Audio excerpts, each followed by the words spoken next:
રાજકોટ જિલ્લાની હદ વિસ્તારની અંદર જૂની બબાલને લઈને ફરી એકવાર મારપીટ કરવામાં આવી છે। ખાસ કરીને ધૂળેટીની મધ્યરાત્રિએ જે છે તે સમગ્ર બબાલ થઈ હતી, જેને લઈ હવે રાજકોટ પોલીસ તંત્ર દોડતું થયું છે।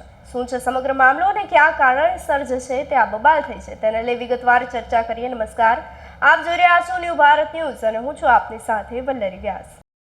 રાજકોટ શહેરની અંદર હદ વિસ્તારની અંદર આવેલા ગોંડલ તાલુકાની અંદર જે છે તે જૂની બબાલને લઈને સમગ્ર ઘટના ઘટી હતી, જેને લઈ મામલો બિચકાયો હતો અને મધ્યરાત્રિએ જે છે ધોકા તેમજ પાઇપ વડે જે છે તે એક વ્યક્તિ પર હુમલો કરવામાં આવ્યો હતો અને હુમલા બાદ જે છે તે તમામ શખ્સો ફરાર થઈ ગયા હોવાથી હવે રાજકોટ એસપીએ સમગ્ર મામલો પોતાના હાથ પર લીધો છે અને વધુ તપાસ અને તજવીજ હાથ ધરવામાં આવી છે। ત્યારે ખાસ કરીને જે મધ્યરાત્રિએ ધૂળેટીની મધ્યરાત્રિએ આ સમગ્ર ઘટના ઘટી હતી તેને લઈ આ વ્યક્તિનું નિવેદન પોલીસ દ્વારા નોંધવામાં આવ્યું છે અને વ્યક્તિ દ્વારા જે છે તે કોઈ બે અજાણ્યા શખ્સો દ્વારા હુમલો કરવામાં આવ્યો હોવાની વાત પણ કહેવામાં આવી છે, જેને લઈ હવે આ તપાસ વધુ તેજ કરવામાં આવી છે। ત્યારે રાજકોટ પોલીસ તંત્ર જે છે તે હવે આ બંને શખ્સોને પકડી પાડવામાં સક્ષમ થશે કે કેમ, આપનું શું માનવું છે અમને કમેન્ટ કરી ચોક્કસથી જણાવશો। તેની સાથે જ અમારી ચેનલ ન્યૂ ભારત ન્યૂઝને લાઇક, શેર અને સબસ્ક્રાઇબ કરવાનું ભૂલશો નહીં।